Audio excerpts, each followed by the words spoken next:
Boleh ke kalau kita nak terus beli emas dekat branch Public Gold? Tuan-puan yang nak mulakan simpanan emas, pastikan tengok video ini. Ini adalah SOP yang paling penting bagi tuan-puan yang nak mula simpan emas dekat Public Gold. Antara SOP yang paling penting kita nak simpan emas dekat Public Gold ialah kita tak boleh directly terus pergi dekat mana-mana branch untuk beli emas fizikal, gold bar ataupun dinar. Tuan-puan, untuk pengetahuan tuan-puan, sekarang ni Public Gold dah ada lebih 2.3 juta penyimpan emas dekat Public Gold. So bayangkan sekiranya harga emas jatuh ataupun harga emas meningkat naik, semua orang nak beli emas ataupun jual emas. Bayangkan betapa sesaknya sekiranya 2.3 juta tersebut pergi terus ke branch Public Gold untuk jual emas dan dapatkan emas fizikal. Oleh itu, adanya SOP ini untuk memudahkan kita sebagai penyimpan emas, yang mana kalau tuan-puan nak simpan emas, dapatkan emas fizikal, boleh dapatkan melalui positive insurance atau boleh dapatkan melalui book appointment sahaja. Nak jual emas tak ada masalah, boleh terus walk in untuk jual emas tersebut. So sangat memudahkan kita sebagai penyimpan emas, tak perlu lagi tunggu masa yang lama, tak perlu lagi bersesak untuk kita dapatkan emas fizikal kita.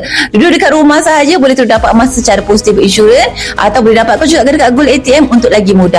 So tuan-puan yang nak mula simpan emas hari ini, boleh terujuk kepada video saya untuk terus mula simpan emas dengan serendah RM100. Atau ada persoalan nak tanya, boleh kontak saya terus untuk saya bantu tuan-puan dapatkan emas dengan lagi mudah.